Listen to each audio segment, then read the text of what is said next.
Hello, good evening friend.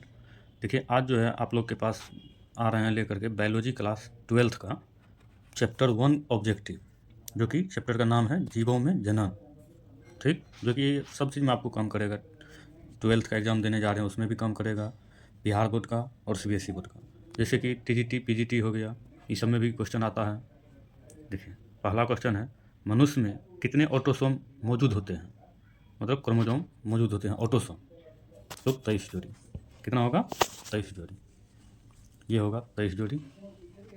उसके बाद दूसरा क्वेश्चन है, जब संतति की उत्पत्ति एकल जनक सिंगल पेरेंट के द्वारा होती है तब यह विधि कहलाती है क्या? लैंगिक जनन, अलैंगिक जनन, आंतरिक निषेचन, ए तथा बी दोनों। इसका सही आंसर हो जाएगा अलैंगिक जनन, अलैंगिक जनन। ठीक। उसके बाद दूसरा क्वेश्चन है, एक पुंजक कोलोन के संबंध में निम्नलिखित में से कौन सही है? आकारिकी रूप के समान, रूप से समान, आनुवंशिक रूप से समान, अकारकीय तथा आनुवंशिक रूप से समान। इनमें से कोई नहीं। इसका आंसर सही हो जाएगा सी, आकारकीय तथा आनुवंशिक रूप से समान। तीसरा क्वेश्चन है, देखिए, जिसमें जनक कोशिका दो में विभक्त होकर एक नए जीव का जन्म देती है तो उसे क्या कहते हैं? मुनेरा, प्रोटिस्टा, ए तथा बी दोनों, पुष्पी पौधे। इसका हो जाएगा ए तथा बी दोनों, सी आंसर हो जाएगा। ठीक है। द्विखंडन किसमें पाया जाता है? अमीबा में, पैरामीशियम में, जलकुंभी में। इसका आंसर सही हो जाएगा अमीबा तथा पैरामीशियम दोनों। उसका 5 नंबर क्वेश्चन देखिए, मुकुलन बर्डिंग द्वारा जनन किसमें होता है? क्लेमाइडोमोनास में, पेनिसिलियम में, ईस्ट में, इनमें से सभी में। तो आंसर क्या सही हो जाएगा? ईस्ट में, ऑप्शन नंबर सी। उसके बाद जो है, गेम्यूल्स बनते हैं स्पंज में, हाइड्रा में, पेनिसिलियम में, ईस्ट में। तो इसका सही आंसर हो जाएगा स्पंज में। ठीक है, किसमें? स्पंज में। सही आंसर स्पंज हो जाएगा। उसके बाद इसका, हाँ, स्पंज। इनमें कौन ठहरे हुए पानी में उगकर ऑक्सीजन खींच लेता है? ये तो जानबे करते हैं, जलकुंभी। इसका सही आंसर हो जाएगा जलकुंभी। इसी को बंगाल का जो है आतंक कहा जाता है। उसके बाद देखिए 9 नंबर क्वेश्चन, निम्नांकित में किसमें 12 वर्ष में सिर्फ एक बार पुष्प खिलते हैं? सूरजमुखी में, बरगद में, नीला करेजी में, महुआ में। इसका सही आंसर हो जाएगा नीला करेजी।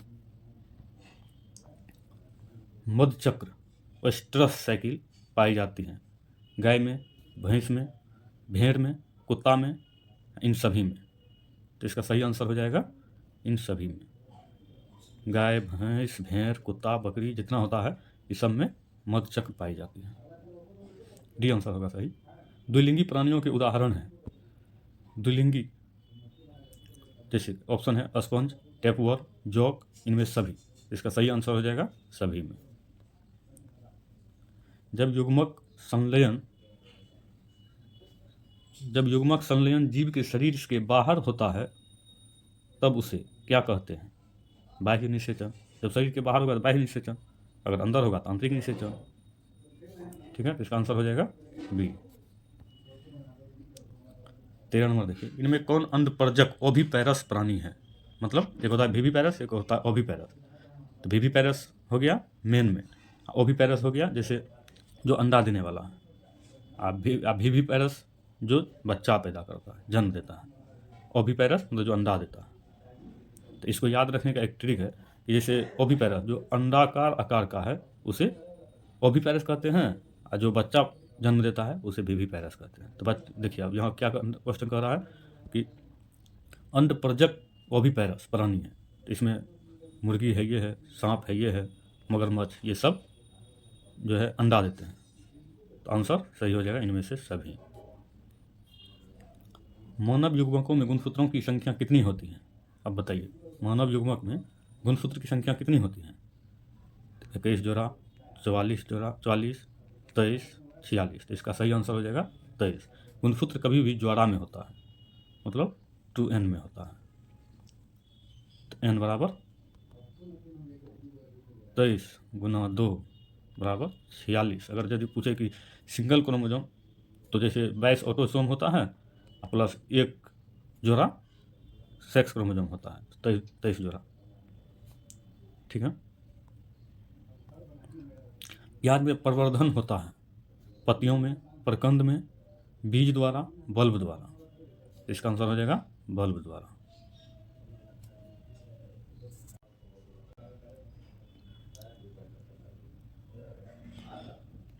तक बात करा है प्याज में प्रवर्धन होता है बल्ब द्वारा।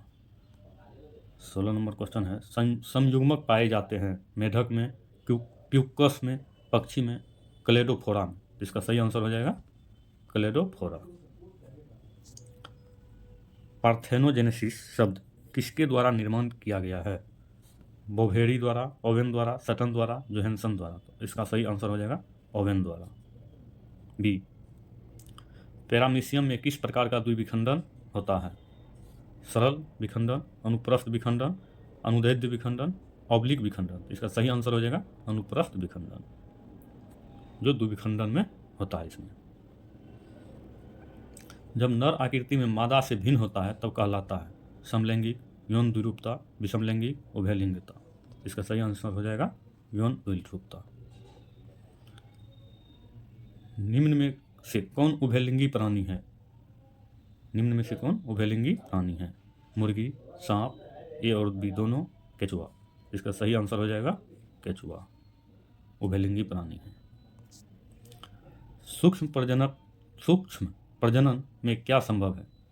सूक्ष्म अलैंगिक प्रजनन, लैंगिक प्रजनन, ए और बी दोनों, इनमें से कोई नहीं। इसका सही आंसर हो जाएगा अलैंगिक प्रजनन। द्विविखंडन किसमें पाया जाता है?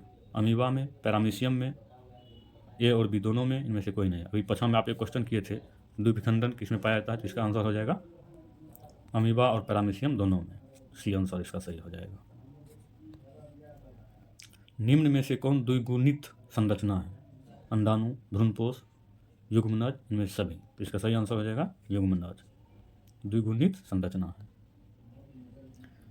युग्मक सामान्यतः किस प्रकार के होते हैं? युग्मक सामान्यतः किस प्रकार के होते हैं? Haploid, diploid, polyploid, nulliploid. Haploid एक गुणक होते हैं। ये युग्मक सामान्यतः किस प्रकार के होते हैं? हैप्लॉइड होते हैं, एक गुणक होते हैं। 26, ईस्ट में प्रजनन मुख्यतः किस माध्यम से होता है? तो इसका मुकुलन, विखंडीकरण, परागण, इनमें से सभी के द्वारा। इसका सही आंसर हो जाएगा मुकुलन द्वारा। और क्या करा ईस्ट में? जब संतति की उत्पत्ति एकल जनक द्वारा होती है तब यह कहा जाता है लैंगिक जनन, अलैंगिक जनन, ए तथा बी दोनों, नॉट। इसका सही आंसर हो जाएगा अलैंगिक जनन। निम्न में से किसका जीवन काल सबसे लंबा होता है? तोता का, कछुआ का, बरगद के पेड़ का, हाथी का। किसका जीवन काल सबसे लंबा होता है? तो बरगद के पेड़ का सबसे जीवन काल ज़्यादा लंबा होता है। अदरक में कायिक प्रवर्धन किसके द्वारा होता है? राइजोम, जड़, ट्यूबर, बल्ब। इसका सही आंसर हो जाएगा राइजोम का। निम्नांकित किसमें पादप काय अगुणित होते हैं? शैवाल, कवक, ब्रायोफाइट, इन सभी। इसका आंसर सही होगा इन सभी में। निम्नांकित किसमें पादप काय अगुणित होते हैं? शैवाल, कवक, ब्रायोफाइट्स, इनमें सभी। ये इसका आंसर सही हो जाएगा इनमें से सभी में। कुकुर, डॉग का संभावित जीवन काल होता है 20 वर्ष, 15 वर्ष, 10 वर्ष, 5 वर्ष। तो डॉग का संभावित जीवन काल 20 वर्ष होता है, मतलब 15 से 20 वर्ष। इसका रेशियो निकाला जाए 15 से 20 वर्ष माना गया है, माना। तोता का सबसे अधिक उम्र क्या होता है? तोता का, जैसे तोता का ऑप्शन ए में है 90 वर्ष, बी में 25 वर्ष, सी में है 500 वर्ष, डी में 140 वर्ष। इसका सही आंसर हो जाएगा डी, 140 वर्ष। बांस जाति में पुष्पन, फ्लावरिंग होता है। इसका ऑप्शन है पूरे जीवन काल में सिर्फ एक बार होता है, 12 वर्ष में एक बार होता है, प्रति वर्ष होता है, 500 से 100 वर्ष में 2 बार होता है। इसका बांस जाति में पुष्पन, फ्लावरिंग होता है। बांस पूरे जीवन काल में एक बार फलता है, मतलब एक बार फूल देता है। ठीक है। ड्रोसोफिला फ्रूट फ्लाई के म्यूसाइट में गुणसूत्र की संख्या होती है? ऑप्शन ए है 8, 4, बी में 4, सी में 6, डी में 8। इसका सही आंसर हो जाएगा 8, ड्रोसोफिला में गुणसूत्र की संख्या। जन्म से मृत्यु के बीच की अवधि को क्या कहा जाता है? जन्म दर, जीवन चक्र, मृत्यु, जीवन काल। इसका सही आंसर होगा जीवन काल। निम्न में से कौन कीटभक्षी पौधा है? ड्रोसोफिला, नेफेंथिस, ए और बी दोनों, हेड्रिला। इसका सही आंसर होगा सी, ड्रोसेरा और नेफेंथिस। निम्नलिखित में कौन सा द्विलिंगी पौधा है? द्विलिंगी पौधा है पपीता, खजूर, नारियल, कोई दो। तो इसका सही आंसर होगा नारियल, द्विलिंगी पौधा। अंडपरजक है मतलब अंडा देने वाला, मुर्गी, सांप, मगरमच्छ, इनमें से सभी। तो इसका आंसर सही होगा इनमें से सभी, ओविपेरस जिसको कहते हैं। द्विगुणित है युग्मनज, अंड, पराग, ए और बी दोनों। इसका सही आंसर होगा युग्मनज। वह कौन सा पौधा है जो पूरे जीवन काल में सिर्फ एक बार फूल एवं फल धारण करता है? मोनोकार्सिक। कौन सा पौधा है? मोनोकार्सिक, जो पूरे जीवन काल में एक बार फूल और फल धारण करते हैं। इनमें से कौन उभयलिंगी नहीं है? फीताकृमि, केचुआ, घरेलू मक्खी, जौ। इसका सही आंसर होगा घरेलू मक्खी, उभयलिंगी नहीं है।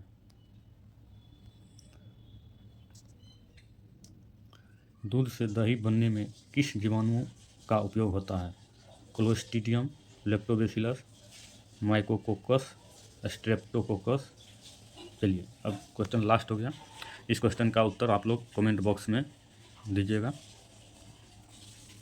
इसका सही आंसर क्या होगा। Thank you.